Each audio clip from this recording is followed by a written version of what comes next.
اگر ہم اپنی عبادات کو دیکھیں تو اس کے دو حصے ہوتے ہیں، ایک اس میں کچھ کرنے کی چیزیں ہوتی ہیں اور ایک میں کچھ بچنے کی چیزیں ہوتی ہیں۔ انسان کا دین مکمل نہیں ہوتا جب تک کرنے والے کام کرے نہ اور چھوڑنے والے کام چھوڑے نہ، یعنی کچھ اوامر ہیں اور کچھ منہیات ہیں۔ عربی میں دو ٹرمز استعمال ہوتی ہیں کہ کچھ اللہ تعالیٰ کے احکامات ہیں کہ یہ کر لو، کرو کرو کرو، اور کچھ یہ کہ یہ نہ کرو، یہ نہ کرو، یعنی جن کو ہم ڈوز اینڈ ڈونٹس کہتے ہیں۔ تو صرف اچھے کام کرنے سے بھی بات نہیں بنتی اور صرف برائیاں چھوڑنے سے بھی نہیں بنتی، یہ دونوں چیزیں مل کر پازیٹیو اور نیگیٹو اکٹھے ہوتے ہیں تو اپنا پورا فنکشن کرتے ہیں۔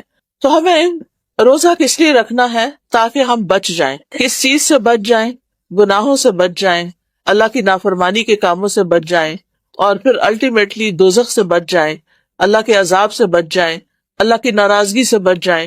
تو اس لیے بہت ضروری ہے کہ ہم روزوں کا خوش دلی کے ساتھ اہتمام کریں، ایمان اور احتساب کے ساتھ روزے رکھیں۔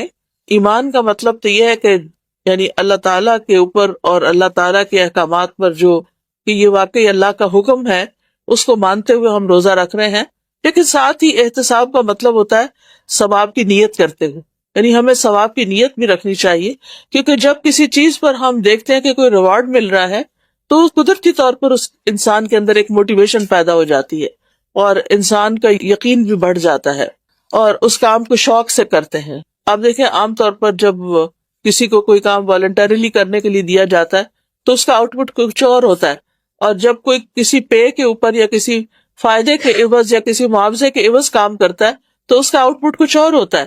کہ عام روزمرہ زندگی میں بھی آپ نے مشاہدہ کیا ہوگا، بچوں کے اندر، بڑوں کے اندر، سب کے اندر، انسان کے اندر یہ چیز ہے اور اللہ سبحانہ وتعالیٰ اس کو بہت اچھی طرح جانتے ہیں۔ تو اس لیے ہمیں ساتھ ہی بتا دیا گیا کہ لعلکم تتقون، تاکہ تم بچ جاؤ، یعنی اگر تم رمضان کے روزے رکھو گے تو تم اللہ کی ناراضگی سے بچ جاؤ گے، اللہ کے عذاب سے بچ جاؤ گے۔ اب یہ بچنے کا عمل کیسے ہوتا ہے؟ یہ بچنے کا عمل اس طرح ہوتا ہے کہ انسان رمضان کے روزوں میں اللہ کے حکم سے حلال چیزیں بھی چھوڑ دیتا ہے۔ انسان کے اندر دو بڑی خواہشات ہیں، ایک کھانے کی خواہش ہے اور ایک سیکس کی خواہش ہے۔ روزے کی حالت میں ان دونوں کو اوائڈ کرنے کے لیے کہا گیا کہ طلوع فجر سے لے کر غروب آفتاب تک ان دو کاموں سے مکمل طور پر اجتناب کرنا ہے، ورنہ روزہ ٹوٹ جائے گا۔ اب یہ دونوں چیزیں شادی کے بعد ہسبینڈ وائف کا جو تعلق ہے وہ بھی حلال ہے، اور کھانے پینے میں جو طیبات ہیں، پاکیزہ چیزیں ہیں، وہ بھی ہمارے لیے حلال ہیں۔ لیکن اللہ سبحانہ تعالیٰ کے حکم سے ہم ان دونوں چیزوں سے اس لیے بچتے ہیں کہ اللہ تعالیٰ نے ہمیں روک دیا، تو ہمیں رک جانا ہے۔ یہ 30 دنوں کی یہ جو پریکٹس ہے رکنے کی، انسان بھوک بھی لگی ہو، پیاس بھی لگی ہو، تو بعض اوقات غلطی سے پانی کے قریب بھی پہنچ جاتا ہے، لیکن پھر سوچتا اوہ میں تو روزے سے ہوں، اور انسان اس کو وہیں کا وہیں چھوڑ دیتا ہے۔ تو یہ انسان کے اندر برداشت اور یہ صبر اور اللہ سبحانہ تعالیٰ کے حکم کے آگے رک جانا، اور جہاں اللہ سبحانہ تعالیٰ نہیں چاہتے کہ ہم ہوں وہاں نہ ہونا، اور جہاں چاہتے ہیں کہ ہم ہوں وہاں پر ہونا، یہ ایک بہت بڑا تربیتی کورس ہے۔ یعنی رمضان کا پورا مہینہ انسان کی ایک مکمل ٹریننگ ہو رہی ہوتی ہے، انسان کو تربیت دی جا رہی ہوتی ہے، تو اس لیے بہت ضروری ہے کہ ہم اس سے پورا فائدہ اٹھائیں۔ تو لعلکم تتقون، اب یہ آخرت کے عذاب سے بچنا، اللہ کی ناراضگی سے بچنا اسی درجے میں ہوگا جس درجے میں ہم روزہ رکھ کر حلال کے علاوہ حرام چیزوں کو چھوڑیں گے۔ بعض اوقات ہم حلال چیزیں چھوڑ دیتے ہیں، کھانا پینا چھوڑ دیتے ہیں، لیکن مردہ بھائی کا گوشت کھانا نہیں چھوڑتے، یعنی روزہ رکھ کر بھی غیبت چغلی چل رہی ہوتی ہے کسی نہ کسی شکل میں، یعنی وہاں آ کے ہمارا کنٹرول ختم ہو جاتا ہے، ہم اپنے آپ پر کنٹرول نہیں رکھ سکتے۔ کوئی بات کر رہا ہو کسی کی تو ہم آگے سے 2 لگانے کو تیار ہوتے ہیں تاکہ یعنی کہ ایک ویلیڈیشن ہو جائے اس کی۔ تو ہمیں اس بارے میں خاص طور پر رمضان کے اندر بہت محتاط رہنا ہے کہ اپنے روزے کو خراب نہیں ہونے دینا کسی بھی حرام اور مکروہ اور مشکوک چیز سے، کہ جس سے روزہ جو ہے وہ خراب ہو جائے۔ نبی صلی اللہ علیہ وسلم نے فرمایا کہ جو روزہ رکھ کے بھی جھوٹ بولنا اور جھوٹ پر عمل کرنا نہیں چھوڑتا، اللہ سبحانہ تعالیٰ کو اس کی کوئی ضرورت نہیں کہ وہ کھانا پینا چھوڑ دے۔ یعنی روزے سے اصل مقصد کھانا پینا چھڑانا نہیں ہے، اصل مقصد کچھ اور ہے، اور وہ ہے بری عادتیں چھڑانا، یعنی وہ چیزیں جو اللہ کی نافرمانی کی ہیں، اللہ تعالیٰ کی ناراضگی کی ہیں، ان کو چھڑوانا۔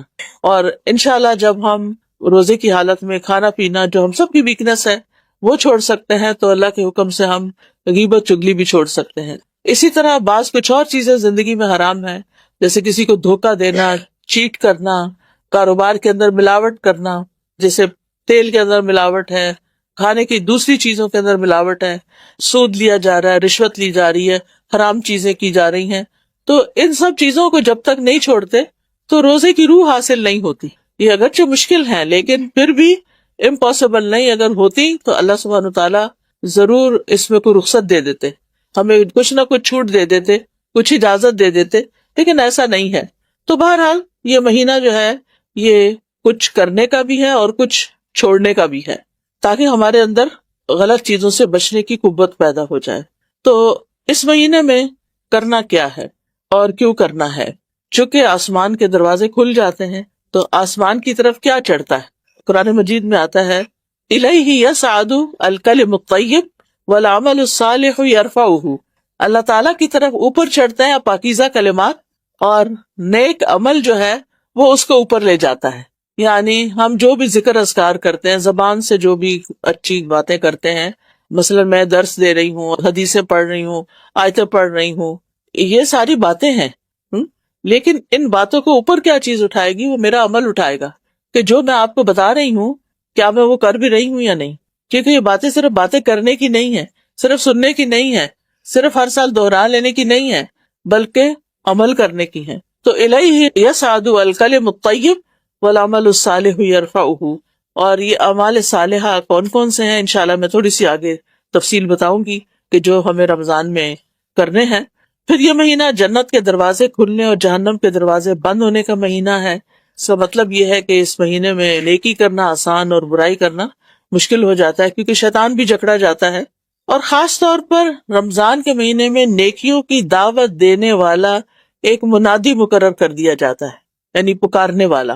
رسول اللہ صلی اللہ علیہ وسلم نے فرمایا جب رمضان کا مہینہ آتا ہے وَيُنَادِي فِيهِ مَلَكٌ، تو ایک فرشتہ اس پر متعین کر دیا جاتا ہے، مقرر کر دیا جاتا ہے، اور وہ پکارتا رہتا ہے۔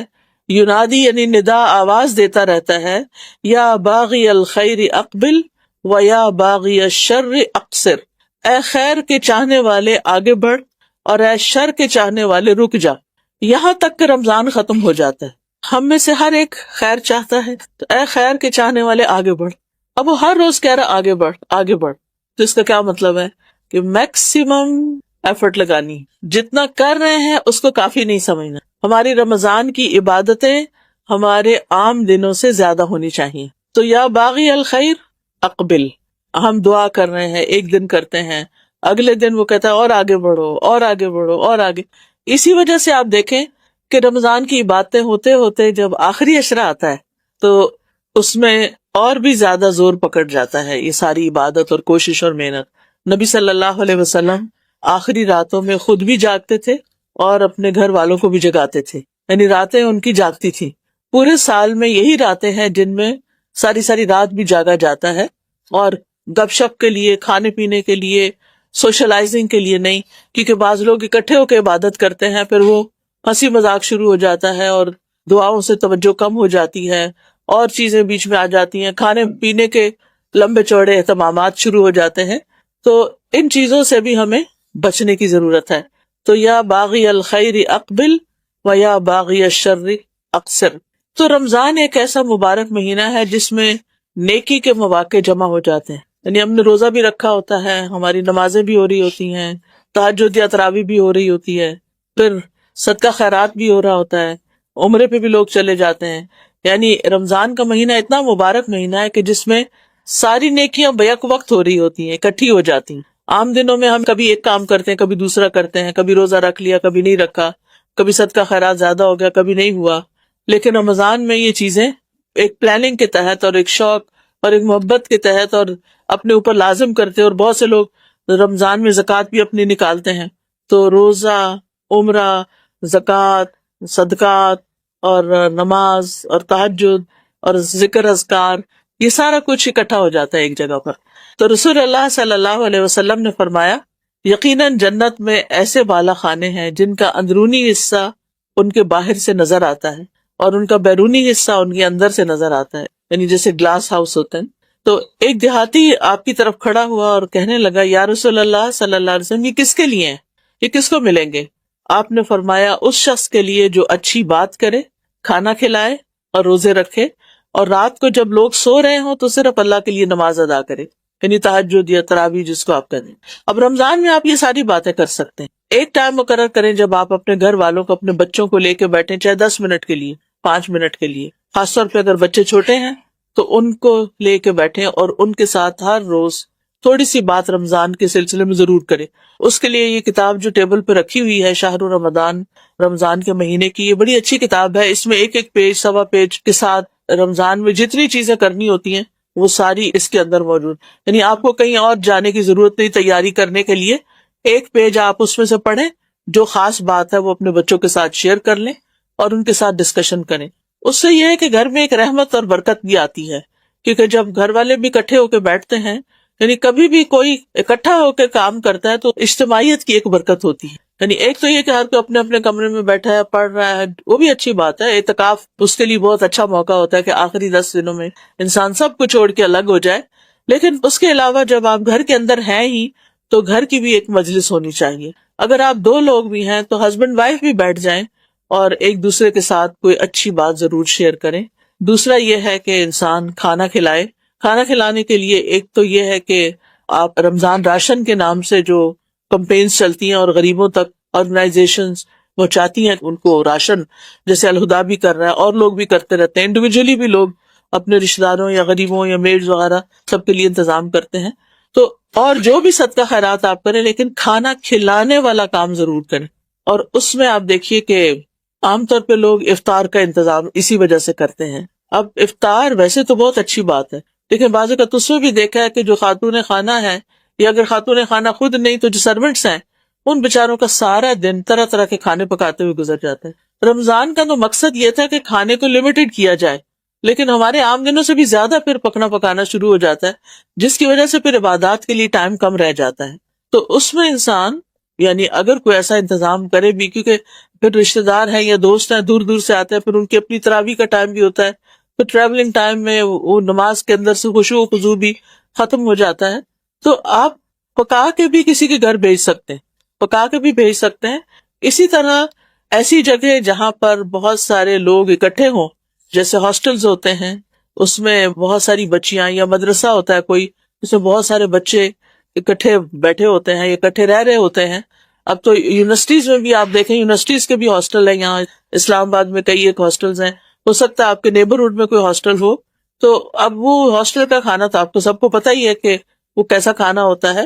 تو رمضان کے مہینے میں آپ روز کھانا نہیں کھلا سکتے، روز نہیں پکا سکتے، تو کٹھا کھانا پکوا کر بھی آپ کسی ایسی جگہ پر سب کو کھلا سکتے ہیں. پھر اسی طرح روزے تو رکھنے ہی ہیں، اور رات کو جب سو رہے ہوں تو صرف اللہ کے لیے نماز. حافظ ابن رجب کہتے ہیں یہ تمام کے تمام اعمال رمضان میں سرزد ہوتے ہیں، بس مومن کے لیے رمضان میں سب کچھ جمع ہو جاتا ہے، روزہ، قیام، صدقہ اور اچھی گفتگو. کیونکہ روزے دار کو بے مقصد اور جنسی بات کرنے سے منع کر دیا جاتا ہے.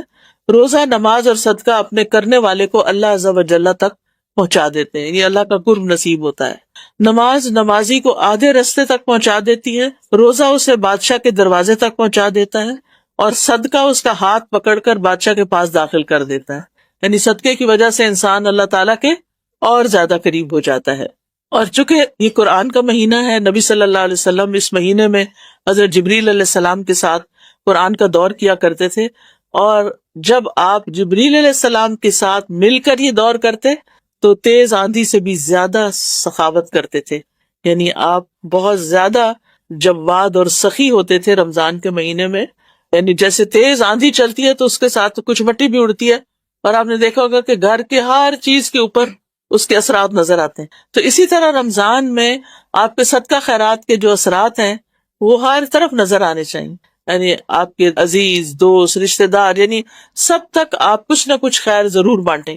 پھر اسی طرح آپ دیکھیے کہ ضروری نہیں ہوتا کہ بہت بڑے بڑے کھانے ہی کھلائے جائیں. اگر آپ کی حیثیت صرف اتنی ہے کہ آپ کھجور کھلا دیں کسی کو تو آپ کھجوریں بھی کھلا سکتے ہیں. آپ کی حیثیت صرف پانی پلانے کی ہے تو آپ دیکھیں بہت سے لوگ روزہ افطار ہونے کے وقت یہ راستے پہ اشاروں پہ پانی کی بوتلیں اور کھجوریں اور پیکٹ بنا کے کھڑے ہو جاتے ہیں، اور جو راہ چلتے لوگ ہوتے ہیں جو کسی مجبوری کے تحت اس وقت ٹریول کر رہے ہوتے ہیں ان کو ساتھ ساتھ دے رہے ہوتے ہیں. یعنی بہت سارے مواقع ہوتے ہیں نیکی کرنے کے. انسان اگر سوچے اور توجہ کرے تو بہت سی خیر نکل سکتی ہے. تو چونکہ یہ مہینہ اخلاقی تربیت کا مہینہ ہے، تو نبی صلی اللہ علیہ وسلم نے فرمایا روزہ صرف کھانا پینا چھوڑنے کا نام نہیں ہے، بلکہ روزہ تو لغو اور بیہودہ کام اور رفث یعنی جنسی خواہشات پر مبنی حرکات اور کلام سے بچنے کا نام ہے. لہٰذا اگر تمہیں کوئی گالی دے یا تم سے جہالت کی باتیں کرے تو تم کہہ دو کہ میں تو روزے سے ہوں. یعنی آرگیومنٹ میں نہ پڑو، بحث مباحثے نہ کرو، لڑائی جھگڑا نہ کرو. اب میں سوچتی ہوں کہ جن گھروں میں بہت لڑائیاں ہوتی ہیں آپس میں، بہن بھائی لڑتے ہیں یا ہسبینڈ وائف لڑتے ہیں یا ایک دوسرے کی مار پٹائی کرتے ہیں، تو اگر وہ رمضان کا مہینہ 30 دن رکے رہے اس کام سے کہ نہ ہی زبان سے یعنی ابیوز کرنا ہے کسی کو، اور نہ ہی ویسے کسی کو مارنا ہے، نہ ہم نے بچوں کو مارنا ہے، نہ کسی بڑے کو مارنا ہے، تو آپ دیکھیں گے کہ رمضان کے بعد وہ عادت کس حد تک کم ہو سکتی ہے. کیونکہ انسان کو سوچنے کا بھی موقع ملتا ہے کہ اگر روزے کی وجہ سے میں نے اپنے آپ کو روکا تھا تو بعد میں میرے لیے کیا جواز نکلتا ہے کہ میں خواہ کسی کے اوپر ظلم اٹھاؤں. پھر یہ کہ یہ دعاؤں کی قبولیت کا مہینہ ہے. رمضان کے ہر دن اور رات میں دعا قبول ہوتی ہے. جہنم سے آزادی کا مہینہ ہے. گناہوں کے کفارے کا مہینہ ہے.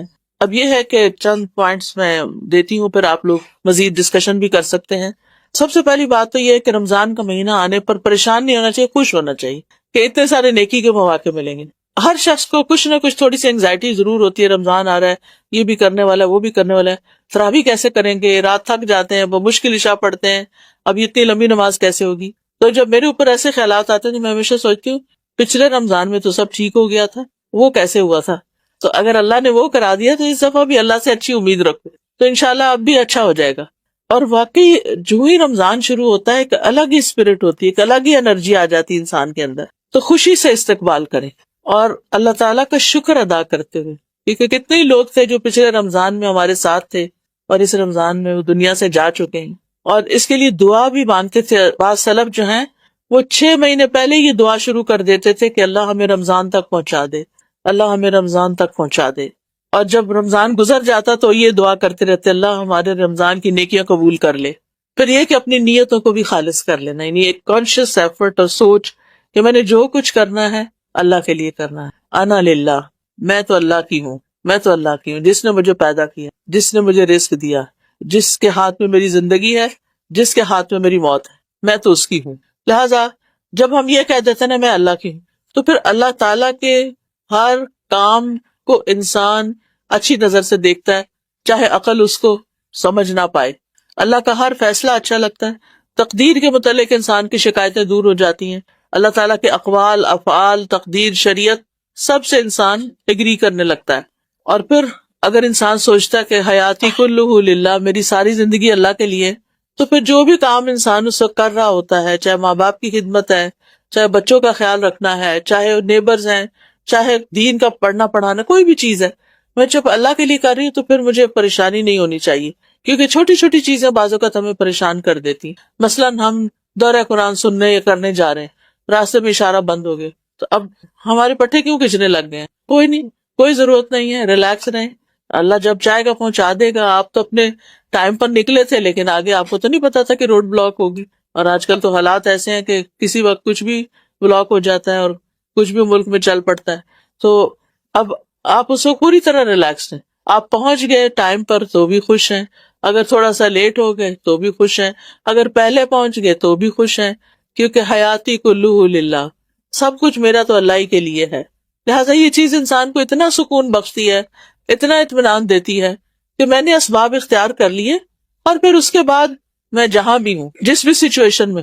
بعض اوقات ایسا بھی ہوتا ہے کہ ہم پچھلے رمضان میں کوئی بہت اچھا کام کر رہے تھے، مثلاً عمرے پہ چلے گئے، مثلاً کوئی اور اللہ نے نیکی کا کام کرا دیا، اس سال وہ اپرچونٹی نہیں ہے، اب بے چینی کی ضرورت نہیں ہے، کوئی بات نہیں، اب اس وقت اللہ نے جہاں رکھا ہے میں اس کو بھی نیکی سمجھ کے کروں گی. کیونکہ دین اور دنیا الگ الگ چیزیں نہیں ہیں. اگر ہم دین کو دنیا کمانے کے لیے استعمال کرتے ہیں تو اس کا کوئی اجر و ثواب نہیں، اور اگر ہم دنیا کے کام دین کے فائدے کے لیے کرتے ہیں تو اجر ہی اجر ہے. دنیا کے کام میں بھی اجر ہے، اور اگر دین کا کام اللہ کے لیے کرتے تو اجر ہے. تو اس لیے انسان کو جو بھی کوئی کام کرے وہ خوشی خوشی کرے. رمضان میں کبھی بھوک بھی لگ جاتی ہے، کبھی تھکاوٹ بھی زیادہ ہو جاتی ہے، اور پھر نفس کے خلاف ہوتا ہے کچھ کام کرنا، لیکن انسان خوشی سے کر لے. پھر یہ کہ رمضان سے پہلے استغفار کی بھی کثرت کریں تاکہ ساری رکاوٹیں دور ہو جائیں. یہ ہمارے اپنے ہی گناہ ہوتے ہیں جن کی وجہ سے ہم سے نیکی کے مواقع چھن جاتے ہیں. یعنی ہم نے سوچا ہوتا ہے کچھ کرنے کا اور وہ ہوتا ہی نہیں، کوئی ہمارا گناہ بیچ میں رکاوٹ بن جاتا ہے. تو استغفار کرنے سے آپ نے دیکھا ہوگا رزق کے دروازے کھلتے ہیں، بارشیں برستی ہیں، اللہ تعالیٰ مال اور اولاد میں برکت ڈالتا ہے. یعنی کہ ساری رکاوٹیں ختم اور دعائیں قبول، اور بندے کو جو چاہیے تھا وہ اسے مل گیا. تو رمضان بھی چونکہ نیکیوں کا مہینہ ہے، اس لیے اللہ کی توفیق سے نیکی ہو سکتی ہے، اور اللہ کی توفیق اس بندے کے ساتھ ہوتی ہے جو اللہ سے توبہ استغفار کرتا رہتا ہے. پھر یہ کہ رمضان میں چونکہ قرآن نازل ہوا تھا، شہر رمضان الذی انزل فیہ القرآن، لہذا قرآن کے ساتھ ہمارا خاص تعلق ہونا چاہیے. اس کا پڑھنا، اس کا سمجھنا، اس کا پڑھانا، اس کو پھیلانا، یعنی کوئی بھی ڈائریکٹ انڈائریکٹ تعلق اس کے ساتھ ہر صورت ہونا چاہیے. کم از کم منیمم ایک قرآن تو ضرور ختم ہونا چاہیے، یعنی اس سے کم نہیں. عبداللہ بن مسعود کہا کرتے تھے کہ جو ایک مہینے میں ایک قرآن ختم نہیں کرتا وہ دراصل قرآن کو چھوڑے ہوئے ہے. حجر القرآن ہے نا، جو قرآن مجید میں آتا ہے سورۃ بنی اسرائیل میں، وقال الرسول یا رب ان قوم اتخذوا هذا القرآن مہجورا، کہ رسول قیامت کے دن کہیں گے اے رب میری اس قوم نے اس قرآن کو چھوڑ دیا تھا. آپ کی قوم کون ہے؟ دو طرح کی ہے، ایک جنہوں نے آپ کی بات پہ لبیک نہیں کہا اور جنہوں نے آپ کی بات پہ لبیک کہا، دونوں ہی آپ کی امتیں ہیں. ایک امت اجابت ہے اور دوسری جو ہے وہ امت دعوت ہے. تو امت اجابت کون ہے؟ ہم لوگ امت اجابت ہیں جنہوں نے آپ کی بات مان لی. اور امت دعوت کون ہے؟ کہ جن تک رسول اللہ صلی اللہ علیہ وسلم کی دعوت جانی چاہیے، جن تک اسلام کا پیغام پہنچنا چاہیے. تو جنہوں نے دعوت قبول کر لی اور پھر اس کے بعد کچھ کیا ہی نہیں، قرآن کے ساتھ کوئی تعلق ہی نہیں، تو رسول صلی اللہ علیہ وسلم قیامت کے دن اس کے خلاف گواہی دیں گے کہ یار اب اس قوم نے، ان لوگوں نے قرآن کو چھوڑ رکھا تھا. تو مہینے میں ایک دفعہ قرآن ختم نہ کرنا حجر القرآن میں آتا ہے. صحابہ جو تھے وہ 8 دن میں، ہفتے بھر میں ختم کر لیا کرتے تھے. چلے ہماری مصروفیات اور کام ایسے ہیں، لیکن ایک پارے کا ٹارگٹ تو رکھ ہی لینا چاہیے ہم، اور رمضان میں تو ضرور رکھنا چاہیے. کچھ صبح میں پڑھ لیں، کچھ دوپہر میں پڑھ لیں، کچھ شام کو پڑھ لیں. پھر ایک جو ہے وہ تراویح میں اگر ختم ہو جائے تو بہت اچھا ہے. چاہے خود پڑھیں، موبائل سے پڑھ لیں، آئی پیڈ سے پڑھ لیں، یا پھر کسی امام کے پیچھے پڑھ لیں، یا اپنے گھر میں کسی بچی کو جس نے حفظ کیا ہوا ہو اس کو بلا کے اپنے گھر والوں، محلے والوں کو ساتھ ملا کے کوئی انتظام کر لیں. یعنی ہر ایک کی اپنی پرسنل ارینجمنٹ اینڈ پریفرنس ہے، کس کو کہاں زیادہ مزہ آتا ہے، اس کے مطابق وہ کام کر لے. لیکن یہ میک شور کریں کہ قرآن کے ساتھ عام دنوں کی نسبت زیادہ تعلق ہے. قرآن مجید بھی اس مہینے میں نازل ہے، سابقہ کتب بھی اسی مہینے میں نازل ہوئی. یعنی یہ مہینہ اللہ کی طرف سے وحی آنے کے لیے ایک خاص مہینہ ہے. اسی لیے اگر اس مہینے میں سمجھ کر قرآن پڑھا یا سنا جائے تو دلوں پہ زیادہ اثر کرتا ہے، کیونکہ یہ ہدایت کی کتاب ہے. پھر یہ ہے کہ صرف دن کو نہیں پڑھے، رات کو بھی اس کا اہتمام ضرور ہونا چاہیے، اور خاص طور پر تراویح میں، اور اس سے بڑھ کر لیلۃ مبارکہ میں، کیونکہ انا انزلناہ فی لیلۃ مبارکہ، ہم نے اس قرآن کو مبارک رات میں نازل کیا تھا، اور وہ رمضان کی راتوں میں سے ایک رات تھی شب قدر، کہا جاتا ہے کہ 27ویں رات تھی. بہرحال جو بھی تھی، آخری راتوں کی ایک طاق رات تھی جس میں قرآن نازل ہوا. انا انزلناہ فی لیلۃ القدر، ہم نے اسے قدر کی رات میں اتارا، نائٹ آف پاور. تو اس لیے دن کے علاوہ رات کو بھی قرآن کا پڑھنا، تلاوت کرنا اور کچھ نہ کچھ اس کو سمجھنا، یہ انسان کی شخصیت کے اوپر، انسان کی طبیعت کے اوپر، مزاج کے اوپر بہت بہترین اثرات ڈالتا ہے. تو اس لیے اس کا اہتمام ضرور کیجیے. نبی صلی اللہ علیہ وسلم تو رمضان کی ہر رات میں جبریل علیہ السلام سے مل کر قرآن کا دور کیا کرتے تھے. لہٰذا اس سے یہ بات پتہ چلتی ہے کہ ایک تو ہے اکیلے تلاوت، ٹھیک ہے، وہ آپ اپنی سہولت سے جب اٹھتے بیٹھتے، چلتے پھرتے، واک کرتے، گاڑی میں بیٹھ کے کہیں نہ کہیں آپ کر لیں، ہو گیا پورا آپ کا سپارہ. لیکن کچھ وقت ایسا ضرور رکھیں کہ جس میں آپ کسی کے ساتھ بیٹھیں. موسیٰ علیہ السلام نے اپنے بھائی ہارون علیہ السلام کو مانگا تھا، اللہ تعالیٰ سے دعا کی تھی کہ وَاجْعَل لِّي وَزِيرًا مِّنْ أَهْلِي هَارُونَ أَخِي اُشْدُدْ بِهِ أَزْرِي كَيْ نُسَبِّحَكَ كَثِيرًا وَنَذْكُرَكَ كَثِيرًا إِنَّكَ كُنتَ بِنَا بَصِيرًا، کہ ہم مل کے تیرا ذکر کریں، مل کے تیری تسبیح کریں. جب انسان یعنی جماعت سے نماز پڑھتا ہے تو اس کا اپنا ہی ایک اثر ہوتا ہے. ایک مجلس میں بیٹھ کے قرآن پڑھتا ہے تو اس کا اپنا ہی ایک اثر ہوتا ہے. تو اس کا بھی اہتمام، جہاں کہیں دورہ قرآن ہو رہا ہو. آج کل سب نے اپنی سہولت دیکھ لی ہے کہ وہ آن لائن چیزیں مل جاتی ہیں. کسی اشد مجبوری بیماری کی صورت میں تو ٹھیک ہے، آپ آن لائن کچھ کر لیں، گھر میں کر لیں. لیکن اگر آپ کو اللہ نے کوئی بھی سہولت دی ہے، گاڑی ہے آپ کے پاس، اور باقی گھر کے کام کاج کے لیے آپ کے پاس ہیلپ موجود ہے، کچھ وقت علم کی مجلس میں، قرآن کی مجلس میں ضرور جا کر بیٹھے، کہ اس کی اپنی وائبز ہوتی ہیں. اس سے انسان ارد گرد کے ماحول سے بھی بہت کچھ سیکھ رہا ہوتا ہے، کیونکہ بہت سے لوگ ایک ایمانی حالت میں ہوتے ہیں، ایک ایمان کی کیفیت میں ہوتے ہیں. تو بہت ضروری ہے ایسی مجالس کو اٹینڈ کرنا. تو ایک قرآن ہو گیا تلاوت والا، قرات، ایک قرآن ترجمہ قرآن کے ساتھ، فہم القرآن تھوڑا تھوڑا انڈرسٹینڈنگ کے ساتھ، اور ایک قرآن تراویح کے ساتھ. یعنی ان تین کا تو کم از کم ٹارگٹ رکھیں. اگر اس سے زیادہ کچھ ہو جائے تو ویل اینڈ گڈ، کیونکہ قرآن مجید کے ایک حرف پڑھنے پر 10 نیکیاں، اور اگر سمجھ کر پڑھا جائے تو اور بھی زیادہ. پھر یہ ہے کہ تلاوت قرآن سے اللہ تعالیٰ کا قرب ملتا ہے. ابن رجب کہتے ہیں نفلی اعمال میں عظیم عمل جس کے ذریعے انسان اللہ تعالیٰ کا تقرب حاصل کرتا ہے وہ قرآن کی کثرت سے تلاوت ہے، اور اس کو غور و فکر، تدبر اور خوب سمجھ کر سننا ہے.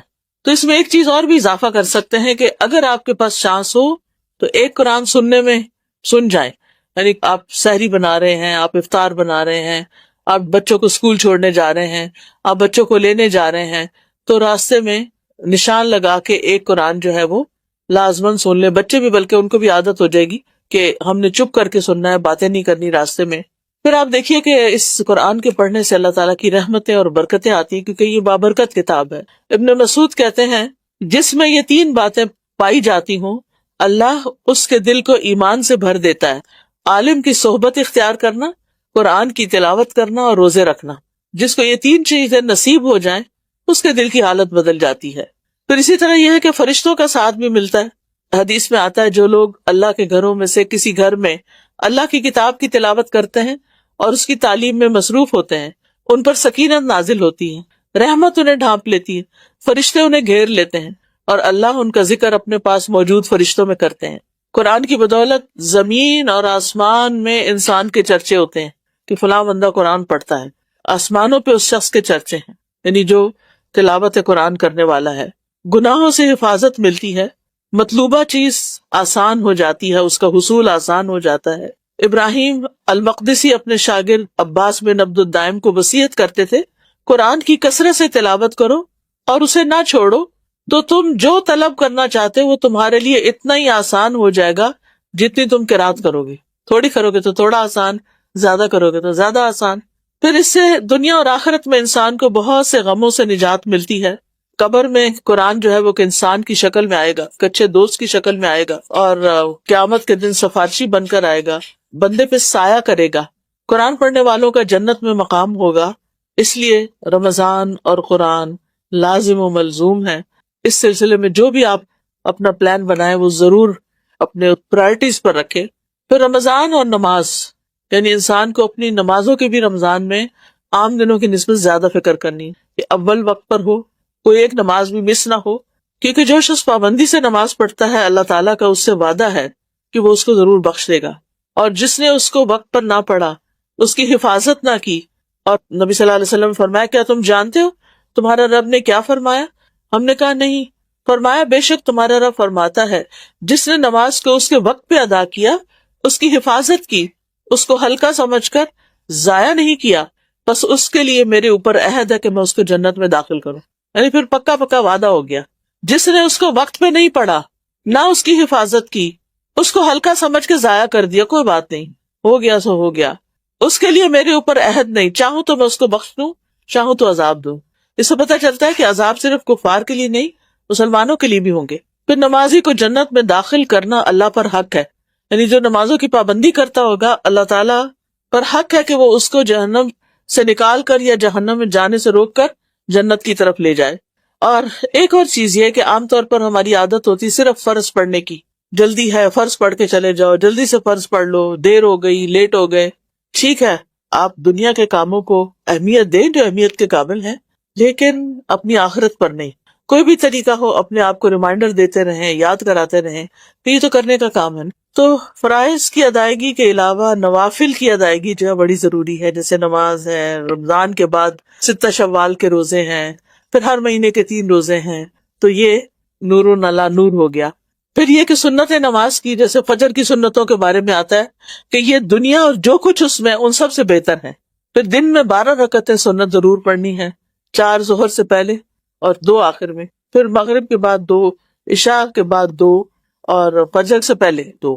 پھر اس کے علاوہ چاشت کی نماز، اشراق بھی پڑھیں۔ چاشت کی نماز اصل میں یہ ایک ہی نماز ہے، جلدی پڑھیں تو اشراق کہلاتی، ذرا لیٹ پڑھیں دھوپ چنگی نکل آئے تو پھر یہ چاشت ہوتی ہے۔ ضروری نہیں، پڑھ لیں تو بھی اچھا، لیکن ضروری نہیں، ایک بھی کافی ہو جائے گی۔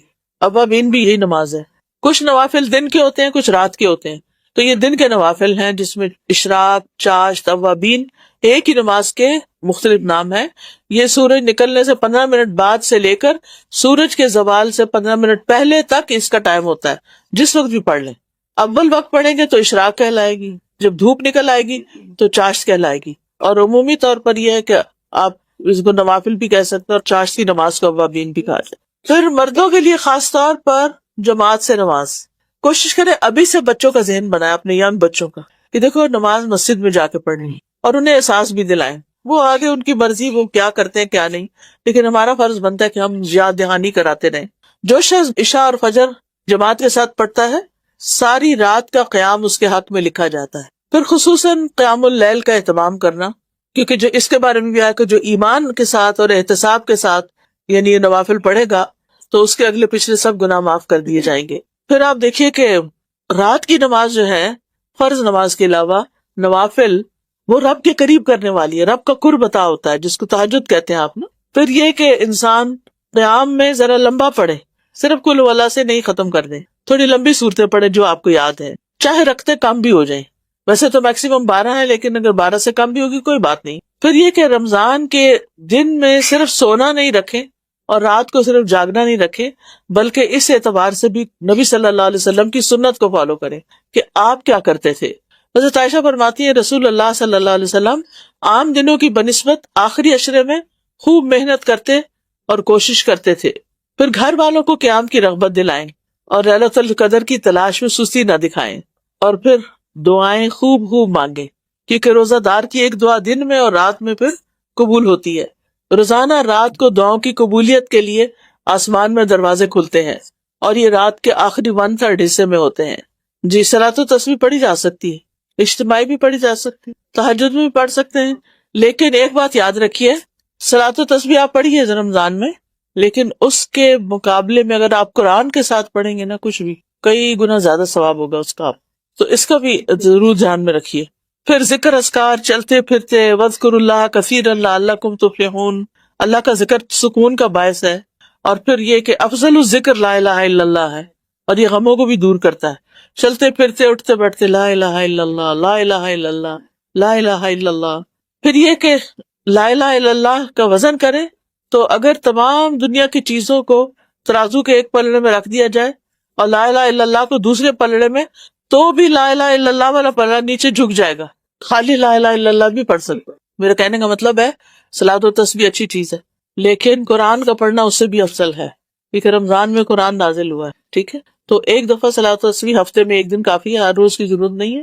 ہر روز فوکس کریں قیام اللیل پہ، تہجد پہ، اور اس میں زیادہ سے زیادہ قرآن پڑھنے پر۔ پھر چلتے پھرتے اٹھتے بیٹھتے ذکر اذکار، سبحان اللہ، الحمدللہ، اللہ اکبر، سبحان اللہ کہنا اور الحمدللہ کہنے سے زمین اور آسمان کے درمیان کی فضا بھر جاتی ہے۔ الحمدللہ کہنا میزان کو بھر دیتا ہے۔ جو شخص سبحان اللہ العظیم و بحمدہ کہتا ہے اس کے لیے جنت میں کھجور کا ایک درخت لگا دیا جاتا ہے۔ اور جو شخص 100 دفعہ یہ کلمہ پڑھ لے، لا الہ الا اللہ وحدہ لا شریک لہ، لہ الملک و لہ الحمد وہو علی کل شیء قدیر، تو اسے 10 غلام آزاد کرنے کے برابر ثواب ملے گا۔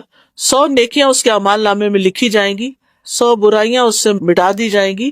وہ سارا دن شام تک شیطان کے شر سے محفوظ رہے گا، کوئی شخص اس سے بہتر عمل لے کر نہیں آئے گا، البتہ جو شخص اس سے زیادہ عمل کرے اس کا ثواب پھر زیادہ ہوگا۔ پھر استغفار کے فائدے، صدقہ خیرات ان دنوں میں بہت کرنا چاہیے، کیونکہ رمضان میں ہر نیکی جو ہے وہ زیادہ فائدہ پاتی ہے، اور صدقہ جو ہے وہ آگ سے بچاؤ کا ذریعہ بھی ہے۔ عرش کے سائے میں جگہ نصیب ہوگی جس نے صدقہ پوشیدہ طور پر کیا، کہ بائیں ہاتھ کو بھی خبر نہیں ہوئی کہ کیا کیا. اور عمومی طور پر ہر نیک کام میں آگے بڑھیں. فاستبقوا الخیرات، نیکی کا ہر کام شوق سے کریں. روزہ شوق سے رکھیں، نماز شوق سے پڑھیں. اپنے یعنی کہ اس ایکسائٹمنٹ کو شو کریں ایک دوسرے پر. یہ نہیں کہ ہائے ابھی آج بڑا روزہ لگ رہا ہے، اور دوسرا کہ ہائے وہ ساروں کو کنٹیجیس بیماری لگ جاتی ہے. پھر چھوٹی چھوٹی نیکیوں میں لوگوں سے آگے رہنے کی کوشش کریں.